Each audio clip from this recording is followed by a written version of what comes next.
प्रणाम है सभी को। लिव 16 लुक 16 में आप सबका स्वागत है। मैं कृष्णिका निधि कंसर बात करती हूँ उन टेक्नोलॉजीज़ के बारे में जो हमारी इमेजिनेशन में शायद हों, लेकिन हमें लगता नहीं कि ये एक्चुअली पॉसिबल है।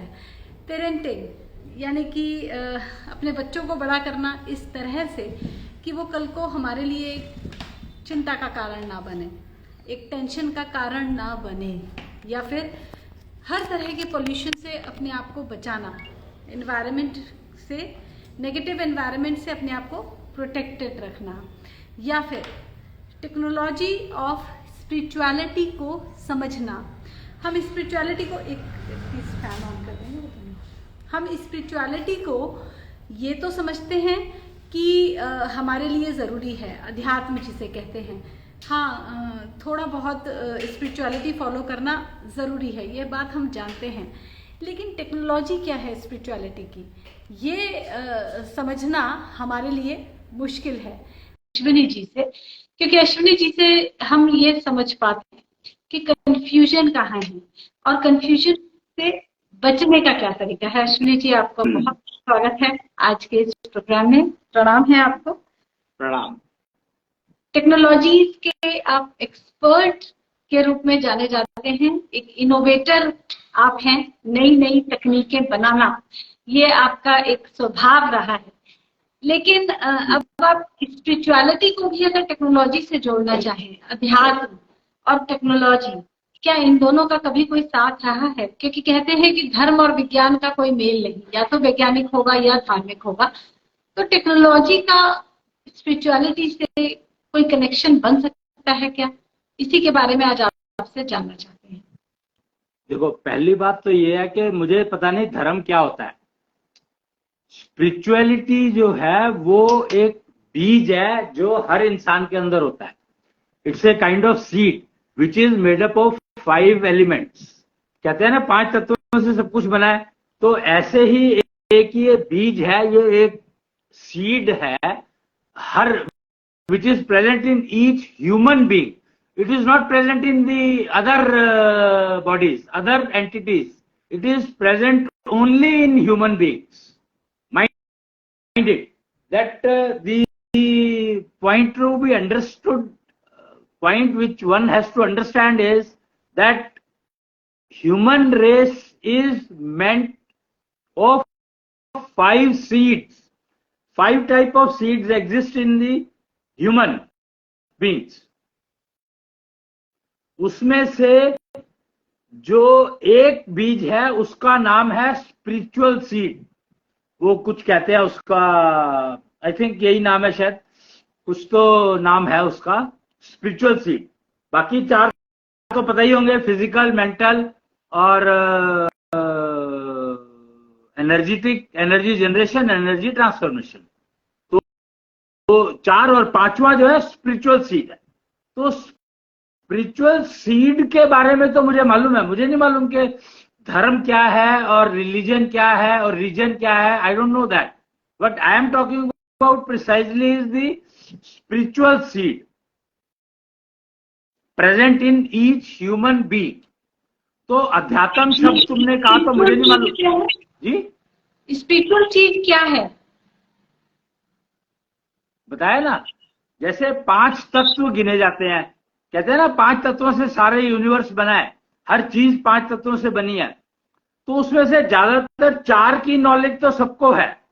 कौन से 4? वायु, जल, पृथ्वी और अग्नि। ठीक है, इन 4 की तो सबको जानकारी है, लेकिन 5वें के बारे में कोई बात नहीं करना चाहता। तो 5वां क्या है? और 5 तत्वों से अगर बनाए तो 5वां भी तो बात करनी पड़ेगी। तो आयुर्वेद में इसको खाली कहा गया है। पर क्या खाली कोई चीज हो सकती है? अगर हम इन 4 तत्वों की बात भी करें तो इन 4 से ही सब कुछ भरा हुआ है, कोई खाली कुछ हो ही नहीं सकता। हवा से हर चीज भरी है, अग्नि हर जगह पर प्रेजेंट है, और जल और पृथ्वी चलो मान लो सब जगह पर ना भी हो प्रेजेंट, पर ऐसा हो नहीं सकता, हर जगह प्रेजेंट है ही। तो फिर ये गलतफहमी क्यों है कि 5 तत्वों से सब कुछ बना है? ये गलतफहमी कैसे आ गई? 5 तत्वों से ही तो सब कुछ बना है, सब जगह प्रेजेंट है। जल है, अग्नि है, वायु है, आकाश है और पृथ्वी है। तो आकाश क्या है? यहाँ पे गेम सारी यही है कि आकाश तत्व के बारे में तो कोई जानता ही नहीं। ये जो आसमान हम देख रहे हैं ये आकाश है। ये कैसे हो सकता है? ये कैसे हो सकता है? ये तो संभव ही नहीं है, क्योंकि आसमान तो कई रंगों से बना है, कई तत्वों से मिलकर के बना है। आकाश तो अपने आप ही आसमान, आकाश की बात नहीं कर रहा हूं मैं, आसमान की बात कर रहा हूं। आसमान तो 5 तत्वों से मिलकर बना है। एक एक, एक चीज होती है खालीपन, वो खाली है क्या आकाश तत्व। वही तो मैं कह रहा हूं, खाली तो कुछ होता ही नहीं है। खाली किसको कह रहे हो तुम? एक ग्लास में आधा पानी है तो आधा आकाश है। ऐसा किसने कहा? वो तो हवा है वहां पर, तो आकाश कहां से आ गया? वायु तो जब हवा चलती है वो है वायु। एग्जैक्टली यही कंफ्यूजन दूर करने के लिए मैंने साइंस एंड टेक्नोलॉजी का उपयोग किया।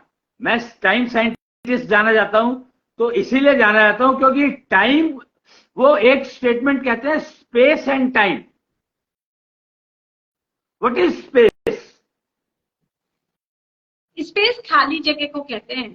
जैसे अब चंद्रमा से हमें, धरती से चंद्रमा तक जाना है तो वो स्पेस में गए, खाली जगह में। ये धरती है, ये चंद्रमा है, बीच में जो जगह है वो सब स्पेस है। स्पेस इज खाली जगह ना। So space is something which is confusing, that has killed the knowledge bank of each and every person. के लोगों को यही नहीं पता कि खाली और स्पेस और आकाश और आसमान में फर्क क्या है।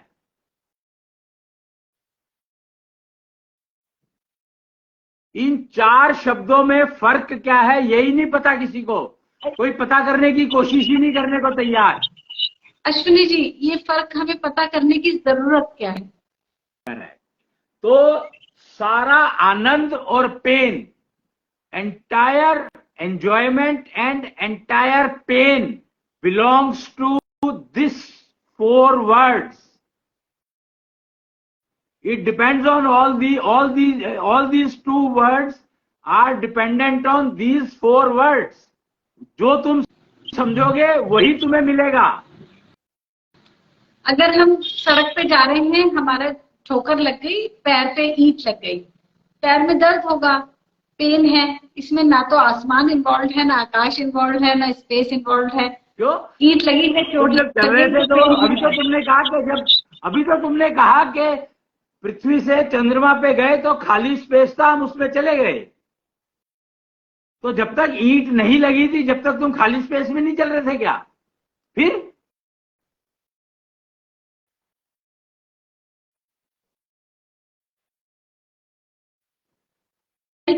यानी कि खाली स्पेस जिसको हम खाली समझ रहे हैं, पता नहीं वो खाली है कि नहीं। हो ही नहीं सकता। देयर इज नथिंग लाइक खाली। होता तो है। वो कह रहे हो ना, यही कंफ्यूजन है कि स्त्री जब तक गर्भवती नहीं हुई तब तक वो खाली है क्या? फिर इसी बात से अगर समझ लोगे तो तुम्हें समझ में आ जाएगा खाली नाम की कोई चीज होती नहीं है।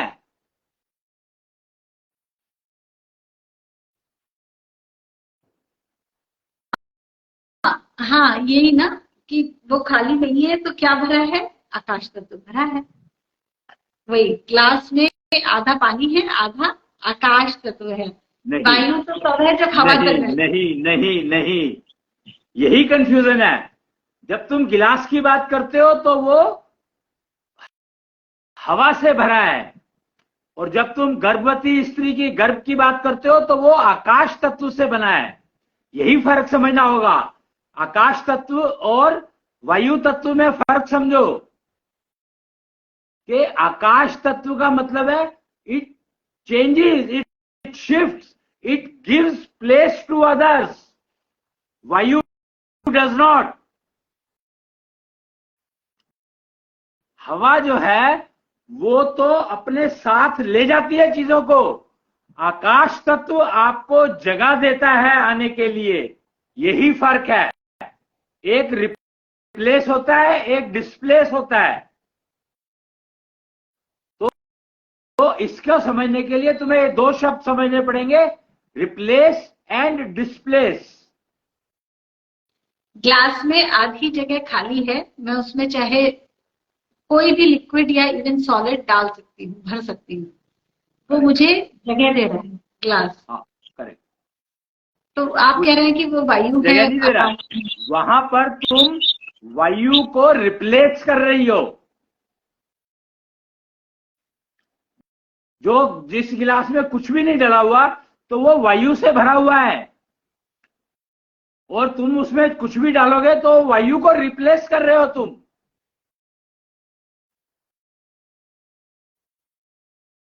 इसलिए वो रिप्लेसमेंट है, वो डिस्प्लेसमेंट नहीं है।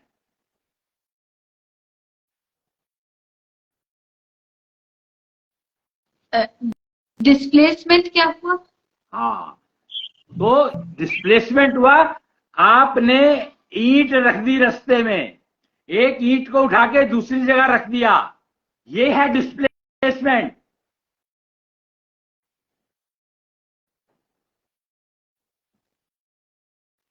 मेरे यहाँ पे कुछ क्रायॉन्स पड़े हैं, कलर्स पड़े हैं, बच्चों के कलर्स। मैंने उनको उठाया और खाली ग्लास में भर दिया। खाली गिलास में नहीं भरा, हम्म, तुमने वहां पर दोनों एक्टिविटी करी, रिप्लेस भी किया, डिस्प्लेस भी किया। अब तुम यहां पर एक गुब्बारे को समझो, बैलून। बैलून क्या है?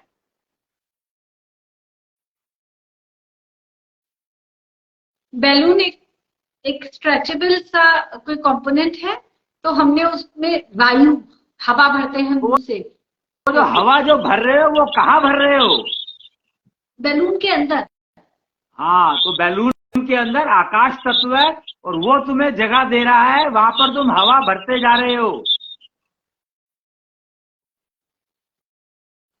यानी कि आकाश तत्व तो हर जगह कर रहा है। So this is what you have to understand, that आकाश तत्व तो हर जगह पर है, तो तुम खाली कैसे कह सकते हो किसी चीज को?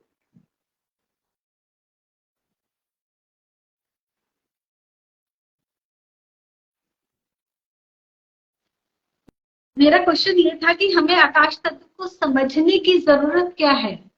क्योंकि वही आपको पेन और एंजॉयमेंट सारा का सारा आकाश तत्व से लिंक है। इसीलिए बता रहा हूं मैं, समझने की जरूरत है कि तुम्हें पेन चाहिए या एंजॉयमेंट चाहिए, तो आकाश तत्व को उसी तरीके से यूज करोगे तो तुम्हें वही मिलेगा। तो आकाश तत्व का उपयोग करना सीखो, और यही है स्पिरिचुअल सीड, यही है तुम्हारा technology of spirituality. How to use आकाश तत्व for my benefit. Ashwini ji, आकाश तत्व को जो हर जगह है उसको यूज कैसे किया जा सकता है? वो तो है, तो है। हर जगह तो वायु भी है, तुम सांस मत लो। पर हमारी बॉडी का एक नेचुरल सिस्टम है कि हमें सांस लेना है। अगर हम ठीक तरीके से सांस लेते हैं तो ये हमारी तो नेचुरल सिस्टम है कि तुम सुसाइड कर सकते हो।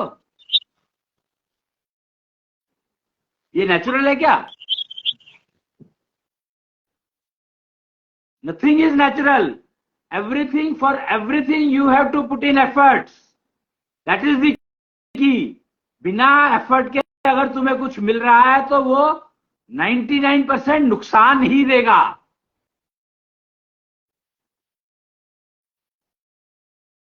और यही कारण है कि हमारी जिंदगी में पेन ज्यादा है, एंजॉयमेंट कम।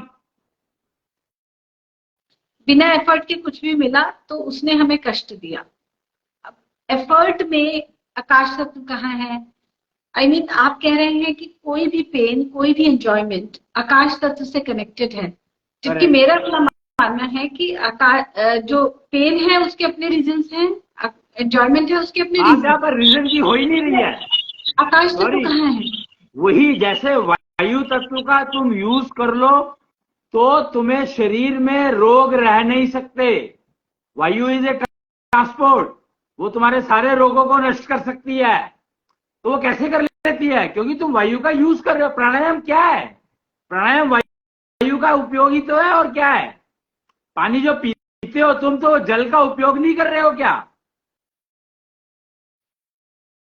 भोजन करते हो तो पृथ्वी तत्व का उपयोग नहीं कर रहे हो क्या? हर जगह पर हर तत्व का यूज कर रहे हो, लेकिन आकाश तत्व का यूज करना आता नहीं है, क्योंकि वहां पर जो टेक्नोलॉजी इन्वॉल्व है वो टेक्नोलॉजी ऑफ स्पिरिचुअलिटी कहलाती है। वही है technology of spirituality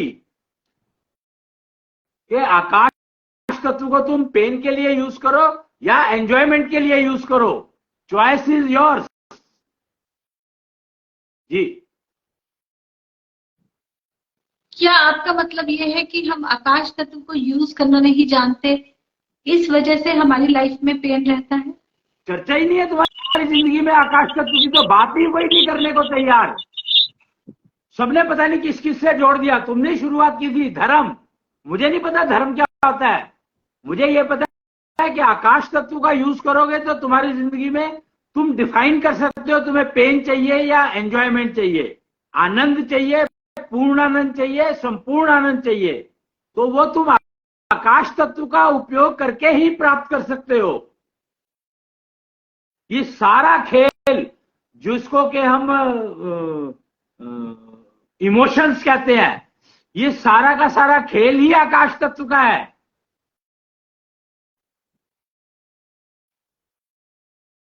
ji, emotions अपने आप आते हैं, हम नहीं लाते हैं। यही कह रहा हूं मैं, इसीलिए बता रहा हूं। अपने आप तो सब कुछ आता है, पर क्या अपने आप बच्चा आता है? फिर तो जब बच्चा अपने आप नहीं आ सकता तो सांस अपने आप कैसे आ जाएगा? अपने आप कुछ नहीं होता है, सब कुछ करना पड़ता है, हर चीज करनी पड़ती है। Each and every activity one has to perform.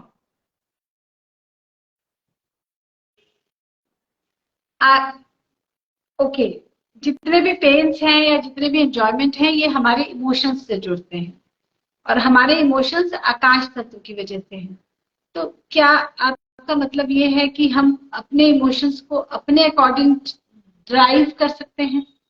करते ही है। यही है technology of spirituality. Precisely, this is what is called spirituality, technology of spirituality. कि तुम अपने इमोशंस अपने हिसाब से, अपने मर्जी से, अपने according to your choice you can generate.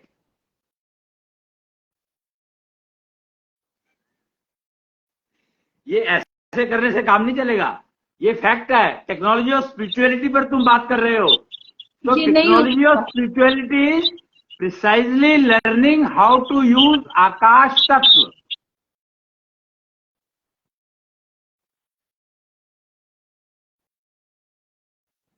क्या आप कोई एग्जाम्पल दे सकते हैं कि आकाश तत्व को ऐसे यूज किया जाता है? क्योंकि अभी तक हम जिस सोसाइटी में रहते हैं, इमोशंस को मैनेज करने के लिए बहुत सारी चीजें हैं, जैसे काउंसलिंग। मैं बहुत परेशान हूँ, तो मेरे पेरेंट्स ने या मेरे किसी पास वाले ने मुझे मेरी काउंसलिंग की, तो मुझे लगा कि हाँ ठीक है, इतना नहीं परेशान होना। या और तरीके हैं मेडिटेशन, कि आप जाने दें अपने विचारों को, बह जाने दें। एक और तरीका है कि आप टॉक्सिक लोगों से दूर रहें, ऐसे लोगों से दूर रहें जो आपको नेगेटिव इमोशंस देते हैं। लेकिन हम खुद अपने इमोशंस को बना सकते हैं, खत्म कर सकते हैं, ड्राइव कर सकते हैं। ये कैसे, मतलब ये संभव कैसे है ना? देखो, इसको समझो कि I am talking about technology of spirituality. So there are technologies available. If you start using them, you will start using your Akash Tattva, and you will start defining whether you want pain or you want enjoyment. What kind of technology is there to use Akash Tattva? इसके लिए किस तरह की technology है? इस तरह की technologies है ये, जैसे मैंने बताया आपको, heart beat modulation, convert your breath, CBM technology, HBM technology, शंख technology, there are so many of them available, astrology, astropathy, systems are available, full-fledged, perfect, time-tested systems are available. You start using them the way pranayam is available to make use of the Vayu Tattva. Similarly, these technologies are available to use your Akash Tattva. These are called technology of spiritualities. It is universal. Anyone can use them anywhere, irrespective of geography, irrespective of planet. Even on moon you can use these technologies. Even on sun you can use these technologies. Even any planet you can use these technologies. They are spiritual technologies. कोई example आप देंगे कि किसी ने ये technology of spirituality को use किया तो उसको ये बेनिफिट हुआ, या इस तरह से उसने अपने पेन को ओवरकम किया, या पता नहीं क्या किया? पैर में चोट लगी है, दर्द हो रहा है, इसमें आकाश तत्व क्या करेगा और कैसे कोई टेक्नोलॉजी काम करेगी, मैं अभी भी नहीं समझ पा रही। तो अरे टेक्नोलॉजी बड़ी आसान है ना, कि अगर तुम्हारा आकाश तत्व जागृत है तो तुम्हारे को ठोकर लगेगी नहीं। गेम यहां पर है कि तुम्हारे पैर में दर्द तो तब होगा जब तुम्हें ठोकर लगेगी, और अगर तुम्हारा आकाश तत्व जागृत है तो तुम्हें ठोकर लगेगी नहीं। तो यही फर्क है।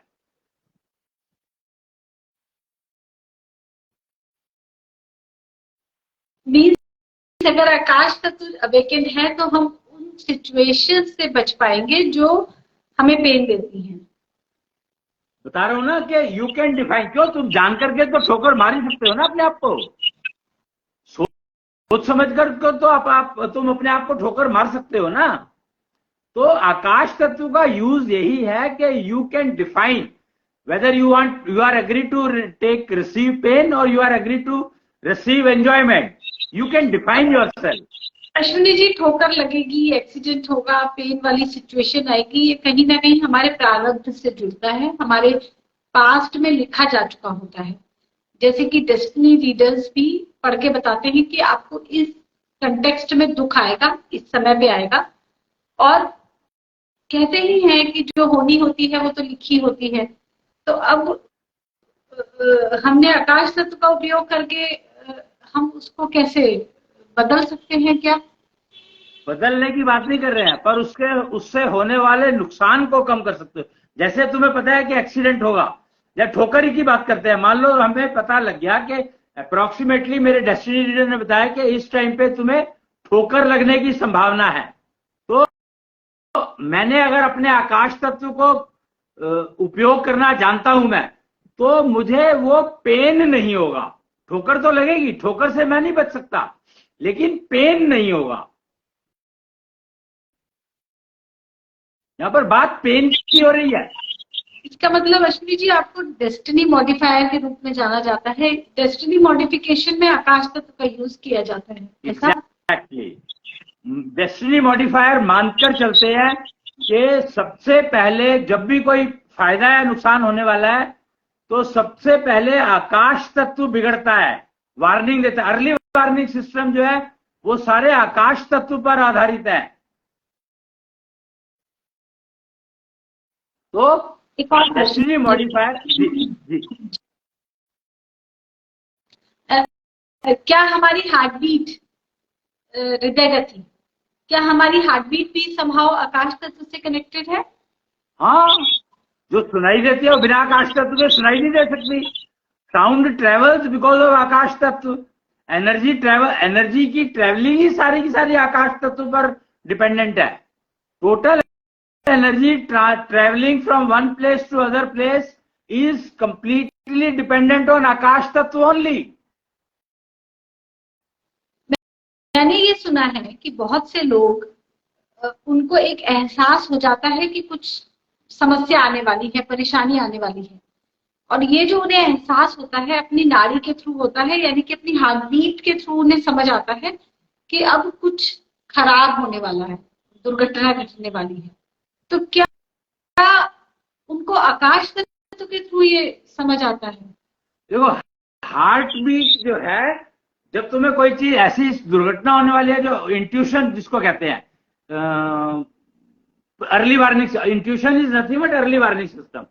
So all early warning systems are dependent or working only on Akash Tattva.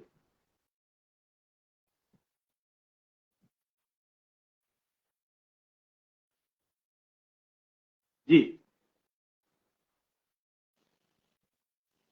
अब इसमें एक और प्रश्न आता है मुझे, शंकराचार्य जी की यहाँ पे याद आ रही है। शंकराचार्य जी के बारे में आपने बताया था कि 16 वर्ष की उम्र में उनकी मृत्यु हो गई और वो अपने शरीर को बाहर, अपने शरीर से बाहर निकलकर ट्रैवल कर सकते थे and he could live for 32 years. इस सारे गेम में भी उन्होंने आकाश तत्व को यूज किया। हाँ, आकाश तत्व के बिना तो ये चीजें संभव ही नहीं है ना। ये सब चीजें संभव ही आकाश तत्व के माध्यम से। ये जो मेडिटेशन का जो सिस्टम चला हुआ है, ये बेसिकली अपने आकाश तत्व को मैनेज करने के लिए, मेंटेन करने के लिए, जागृत करने के लिए ही करा जाता है। But that is not technology based. If I am not wrong, मुझे नहीं मालूम उसमें कोई सी टेक्नोलॉजी यूज होती है, but I am talking if you use technology of spirituality, then you can achieve all this. पानी के ऊपर ट्रेवल कर लेते हैं आप, तुमने सुना होगा कि कुछ लोग जो है, योगी लोग पानी में ट्रेवल कर लेते हैं, लोग हवा में उड़ लेते हैं, योगी हवा में उड़ जाते हैं, आग पे चल लेते हैं, ये तो बहुत कॉमनली दिख जाता है। तो ये सारा का सारा आकाश तत्व पर डिपेंडेंट है। All these activities are governed by आकाश तत्व। जी। मैंने ओशो के बारे में एक बार पढ़ा था, उन्होंने कहीं लिखा है कि मैं मेडिटेशन करता था, अपने शरीर से बाहर जाने की प्रैक्टिस करता था। एक बार मैं पेड़ पर बैठा हुआ था और मैं ध्यान में चला गया, तो मेरा शरीर पेड़ से नीचे गिर गया और फिर मैं अपने शरीर में वापस आया। पर इस सारे प्रोसेस में मेरा शरीर कमजोर बहुत हो गया, वीक पड़ गया। तो he was somehow trying to manage his आकाश तत्व, कुछ तो वो कर रहे थे, लेकिन उन्होंने लिखा है कि मेरे शरीर पर इसका बुरा प्रभाव पड़ा, कमजोरी आई, बीमारी आई। वो इसलिए आया होगा क्योंकि उनको हो सकता है कि टेक्नोलॉजी और स्पिरिचुअलिटी की इतनी ज्यादा जानकारी ना हो। ये एक संभावना है, क्योंकि टेक्नोलॉजी और स्पिरिचुअलिटी अगर तुम यूज करते हो तो उसमें ये कुछ नहीं होता है, वीकनेस कुछ नहीं आती है। शंकराचार्य इसके एग्जाम्पल है, आदि शंकराचार्य। अब डे टू डे लिविंग में जो हमारी रूटीन की लाइफ है, इसमें अगर हम यूज करते हैं आकाश तत्व को उपयोग करना सीखते हैं, तो हमें क्या बेनिफिट है? रिलेशंस सबसे इंपॉर्टेंट है कि हस्बैंड वाइफ का relation is dependent totally on आकाश तत्व, एंड अपनी माइंड एंड ब्रेन का connection that is totally dependent on आकाश तत्व। Emotions, so called emotions, they are totally dependent on Akash Tattva. Then your pregnancy totally dependent on Akash Tattva. All the deformities coming into the child during pregnancy are due to Akash Tattva only. जी। तो अश्विनी जी, क्या इसकी जो technologies आप कह रहे हैं आकाश तत्व का उपयोग करना, this is technology of spirituality, इसमें आपने स्पिरिचुअलिटी वर्ड क्यों दिया है? यू कैन से कि हमने अगर आकाश तत्व का उपयोग किया तो we can have a pain free life, we can have an enjoyable life, but why we are using here spirituality word? Because spirituality is mostly connected with some kind of supernatural activities, जैसे हम भगवान की पूजा कर रहे हैं, वो तो मुझे नहीं मालूम ना। हमारा जो हम जो मानते हैं, हम जो समझते हैं कि each human being is made up of 5 seeds and one of the seed is spiritual seed. So, like physical seed, we have to grow like it should not give us trouble. Similarly, we have to grow technology-oriented growth of the spiritual seed. See, what we being a technology people, we try to suggest everybody that try to grow, try to live your life technology-oriented. So, develop your body, the physical body technology-oriented. Develop your mental body technology oriented. Develop your spiritual seed, spiritual body or spiritual seed technology oriented. Develop your energy manufacturer technologically, and develop your energy transfer network technologically. So use technologies to develop your life rather than dependent on others. It should be self-dependent.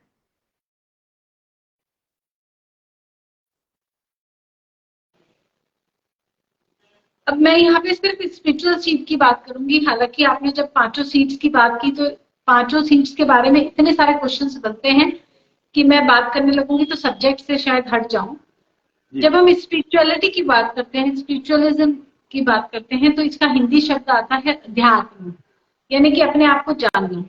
अगर हम spiritual seed की technology oriented growth करते हैं, spiritual seed की जिन technologies के बारे में आप बात कर रहे हैं, तो क्या अपने आप को जानना इजी हो जाता है, पॉसिबल हो जाता है?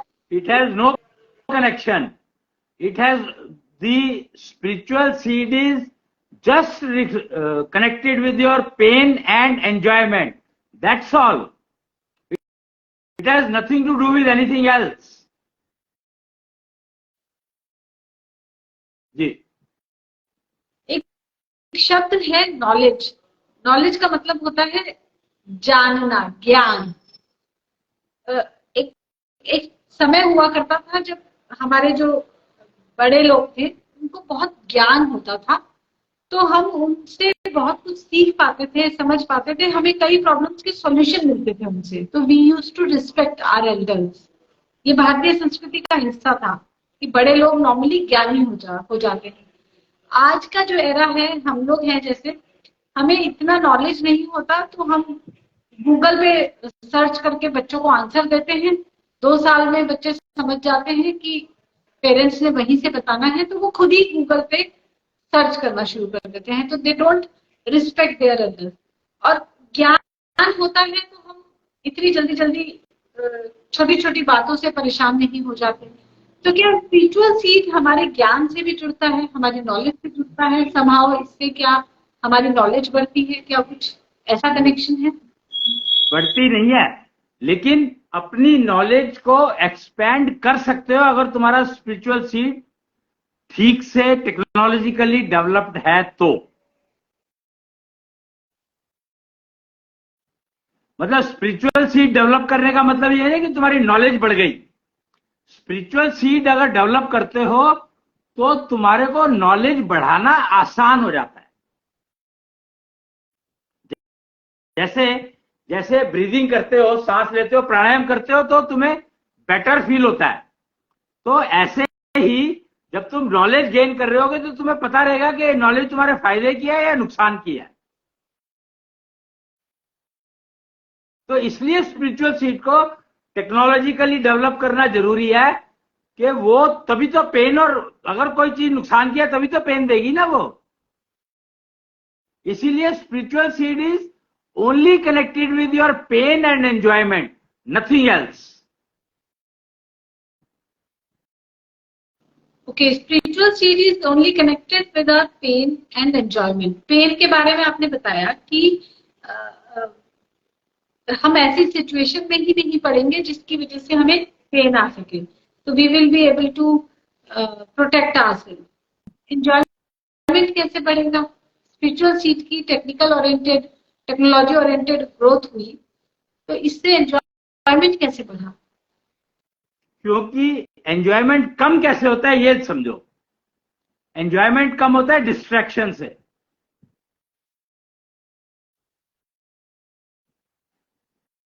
कि तुम कोई काम कर रहे थे, बहुत आनंद आ रहा था, इतने में कुछ डिस्ट्रैक्शन आ गया,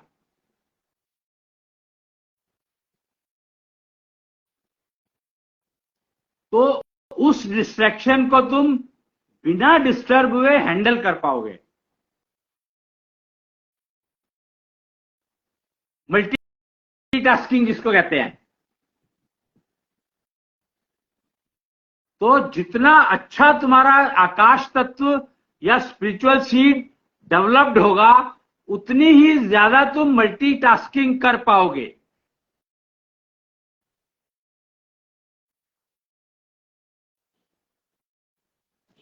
multitasking is a distraction in itself ना, हम एक काम कर रहे हैं।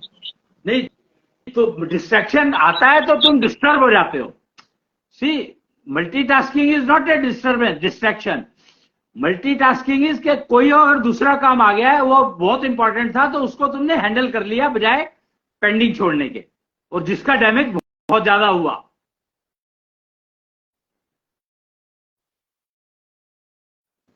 डैमेज बहुत ज्यादा हुआ भी। अरे तुम कोई काम कर रहे थे, मान लो वो 100 रुपए का था, 100 रुपए वर्थ था, और तुम उसमें अच्छा एंजॉय कर रहे थे। ऑल ऑफ ए सडन कोई आ गया तुम्हारे पास और उसको कोई काम करवाना है, वो अर्जेंट है, इमरजेंसी है, और उसमें 1000 रुपए मिलेंगे। तो तुमने तो एक तो ये हुआ कि तुमने जो 100 रुपए वाला काम था वो भी छूट गया और 1000 वाला भी नहीं हुआ, और एक 100 रुपए वाला करते रहे, 1000 वाला भी तुमने बीच में निपटा करके फिर 100 रुपए वाले पे लग गए। इसे एफिशिएंसी कहा जाता है कि हमारी एफिशिएंसी अच्छी है तो हम ज्यादा एक्टिविटीज निपटा सकते हैं। नहीं, एफिशिएंसी का मतलब ज्यादा एक्टिविटी नहीं होता है। एफिशिएंसी का मतलब होता है काम को जल्दी निपटाना।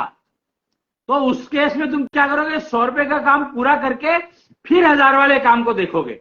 और मल्टीटास्किंग का मतलब है कि तुमने 100 रुपए का काम करते करते ही 1000 वाला काम निपटा दिया बीच में।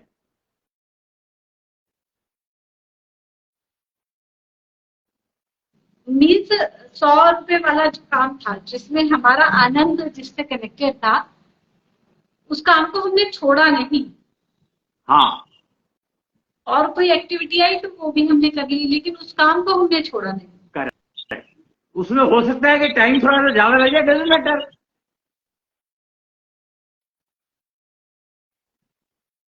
इसके लिए ये आइडेंटिफाई करना बहुत जरूरी है कि हमें आनंद कौन सी एक्टिविटी में मिलता है। नहीं, क्योंकि इमरजेंसी में आनंद is not the priority. Emergency में आनंद is not a priority. You have to handle it, you have to address to it.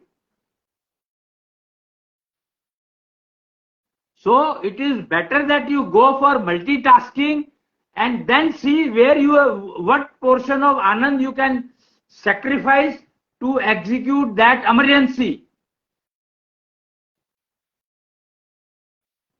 And multitasking is totally dependent on your Akash Tattva, your spiritual seed.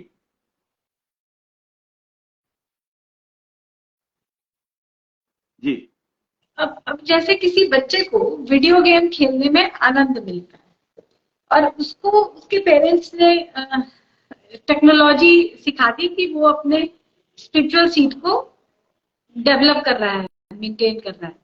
अब उसको आनंद तो मिलता है video game में, बीच में naturally उसको पढ़ाई भी करनी है, कुछ घर में भी कोई एक्टिविटी हो सकता है हो, तो क्या वो बच्चा कॉन्टिन्यूसली वीडियो गेम में ही अपना ध्यान रखे, मन लगाए रखे और बीच में ही अपनी पढ़ाई भी निपटा ले?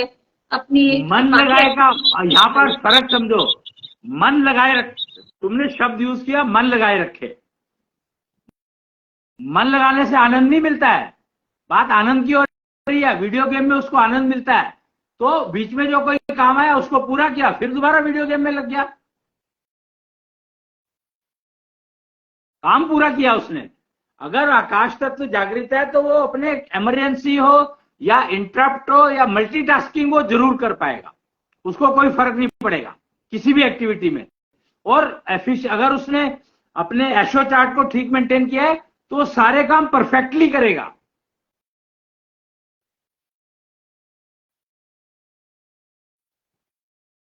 क्या एशो चार्ट मेंटेन करने में भी इस स्पिरिचुअल सीट का कुछ रोल है? हाँ, है ना। मल्टीटास्किंग के लिए तो स्पिरिचुअल सीट चाहिए ही चाहिए।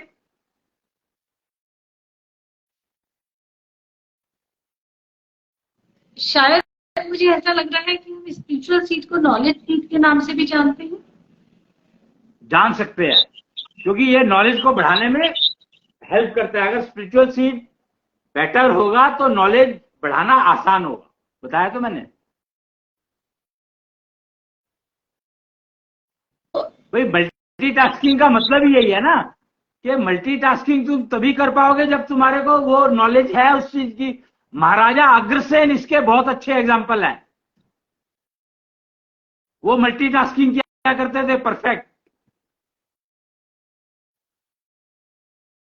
मल्टीटास्किंग कैसे, मतलब? उनके पास कितनी भी प्रॉब्लम्स आ जाए, कैसे भी आ जाए, he used to handle all problems simultaneously.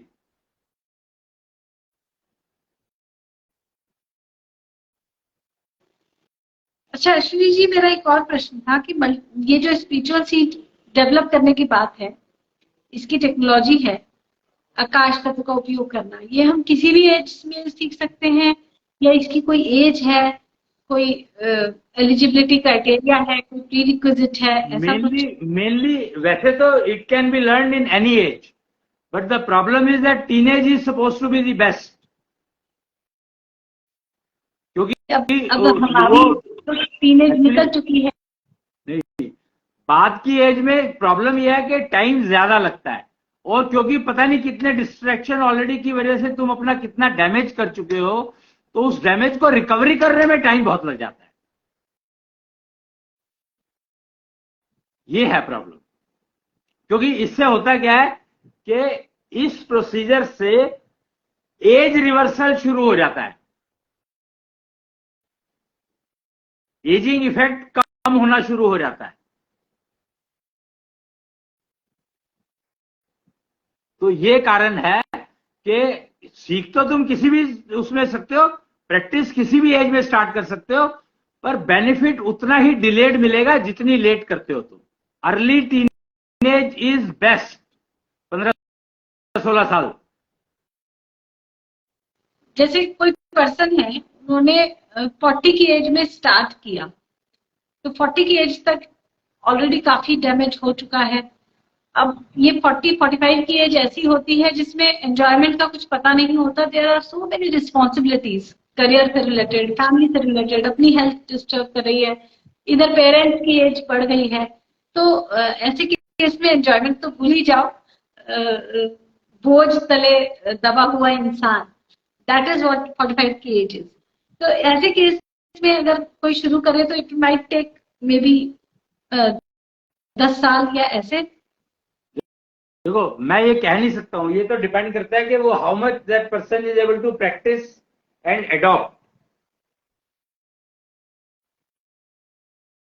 और जब किसी का भी स्पिरिचुअल सीट कल्टीवेट होना शुरू हो गया है ठीक से, तो उसका इफेक्ट उसकी लाइफ में ये दिखेगा कि उसको एंजॉयमेंट ज्यादा होने लगेगा, ऐसा? नहीं, उसको स्ट्रेस कम होने लगेगा। पहले जो डैमेजेस है वो रिकवर होती है। जैसे पहले हमें अपने बॉस से बात करके बहुत स्ट्रेस होता था, अब हमें उसी बॉस से बात करके कम स्ट्रेस। करेक्ट। और तुम डिसीजन मेकिंग तुम्हारी इंप्रूव होनी शुरू हो जाएगी।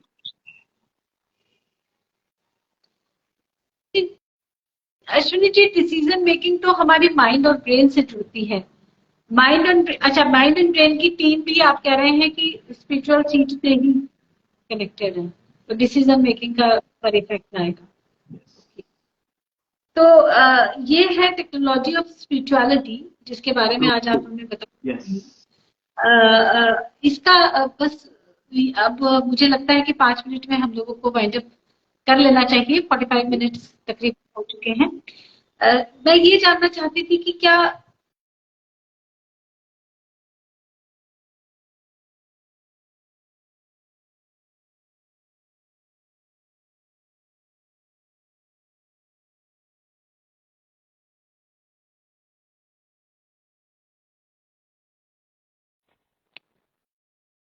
हाँ जी, लगता है कि कुछ नेटवर्क प्रॉब्लम हो गई है। हाँ, नेटवर्क प्रॉब्लम हो रही थी। एज रिवर्सल में मुझे ऐसा लगता है कि 8 से 10 साल का समय लगता होगा, लेकिन डिसीजन मेकिंग में इम्प्रूवमेंट आएगा। ये स्पिरिचुअल सीट का एक बेनिफिट है। टेक्नोलॉजी ऑफ स्पिरिचुअलिटी को अगर किसी पर्सन ने यूज करना शुरू किया तो क्या उसको इस डायरेक्शन में भी बेनिफिट होगा, जैसे लोग अध्यात्म की तरफ मुड़ते हैं, तीर्थ यात्रा पे जाते हैं, ये समझने के लिए कि मैं क्या हूँ, मेरी लाइफ का पर्पस क्या है, मेरा जन्म क्यों हुआ है, all these kind of questions जो अक्सर हमारे मन मस्तिष्क में आने लगते हैं समय समय पे।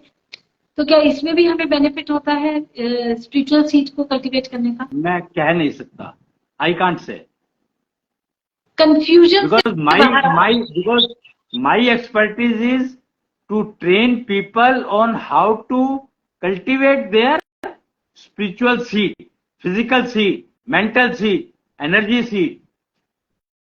किसी पर्सन ने सिर्फ स्पिरिचुअल सीट को कल्टीवेट करना सीखना है तो वो आपसे सीख सकते हैं। Correct, correct. इसमें कितना समय लगता है? Again, depends on how efficient the person is. It can be 1 year, it can be 10 years, it can be 100 years. Minimum 1 year? कम से कम इतना तो है ही है। फिर वो डिपेंड करेगा कि उसकी डैमेजेस कितने हो चुके हैं। आप कोई प्रोसीजर ही तो करना सिखाएंगे, इसमें 1 साल क्यों लगेगा? प्रोसीजर है, प्रोसीजर की प्रैक्टिसेस है, फिर उससे कुछ फायदा हो रहा है कि नहीं हो रहा है, उसमें फिर कुछ चेंजेस करनी है कि नहीं करनी है, एग्जाम्स है, वो अगर क्लियर करोगे तो ही तो उसके बाद आगे बढ़ोगे। और ये आई मीन ये ऑनलाइन होगा कोर्स या ऑफलाइन? अब ये डिपेंड करता है कौन कैसे कर सकता है। वैसे दोनों अवेलेबल है, बट ऑफलाइन से ही फायदा ज्यादा होता है। मीन्स आपके पास आपके ट्रेनिंग सेंटर में विजिट करना होगा, जो भी ट्रेनिंग है, मे बी 15 मतलब बेटर वही रहता है कि अगर ऑफलाइन करा जाए कोर्स तो ज्यादा बेटर है। अच्छा, 15 दिन में एक बार वो विजिट कर ले स्टूडेंट। और वो तो कंपलसरी तो है, ऑनलाइन में भी विजिट तो चाहिए ही चाहिए। वो डिपेंड करता है कि वो कैसी ग्रोथ है उसके ऊपर डिपेंड करेगा। तो ये है टेक्नोलॉजी ऑफ स्पिरिचुअलिटी, जिसके इनोवेशन करने वाले आप हैं। और live 16 look 16 possible spiritual seed को कल्टीवेट करके ही हो सकता है, वरना तो पॉसिबल होगा ही नहीं। अश्विनी जी, ये मेरा लास्ट प्रश्न है आज का, समय हो चला है। आपने बताया था कंफ्यूजन से बाहर आने के लिए राष्ट्रवाद चक्र को हमें मेंटेन करना होता है, और ऑल काइंड ऑफ कंफ्यूजन हमारी लाइफ में रहेंगे तो हैप्पीनेस नहीं रहेगी। तो क्या ये भी स्पिरिचुअल चीज से समहाउ कनेक्टेड है? देखो, वैसे तो एक ही बॉडी में सब कुछ है, तो कनेक्टेड तो सारे हैं ही।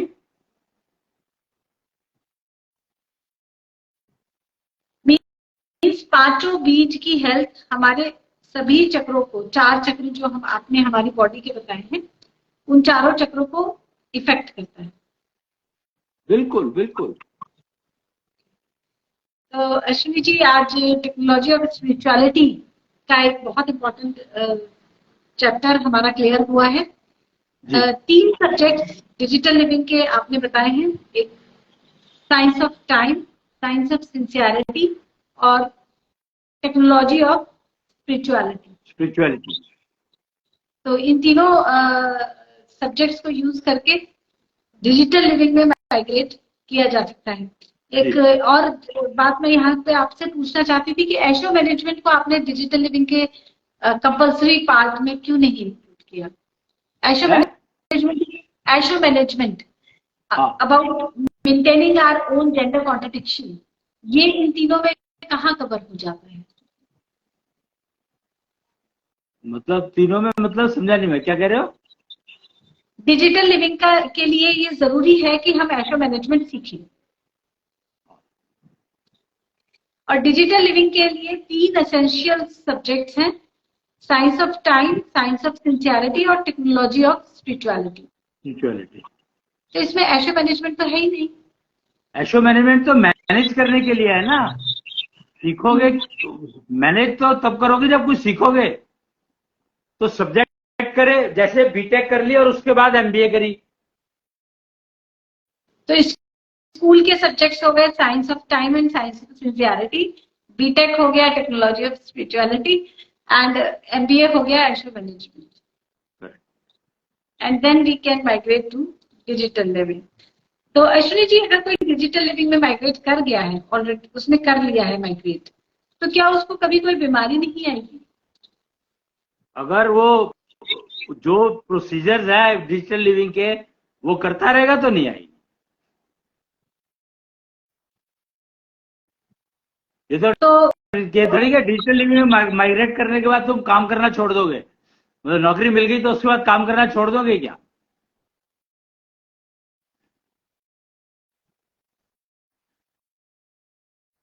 जी, यानी कि हमें डिजिटल लिविंग में माइग्रेट करने के बाद एटलीस्ट हमें एक प्रैक्टिस पड़ जाती है अपने आप को disease free, pain free, confusion free रखने की। तो अश्विनी जी, आपका बहुत बहुत धन्यवाद है, आज आप हमारे इस प्रोग्राम में आए हैं। प्रणाम है आपको। प्रणाम। जय जय कृष्ण। जय कृष्ण।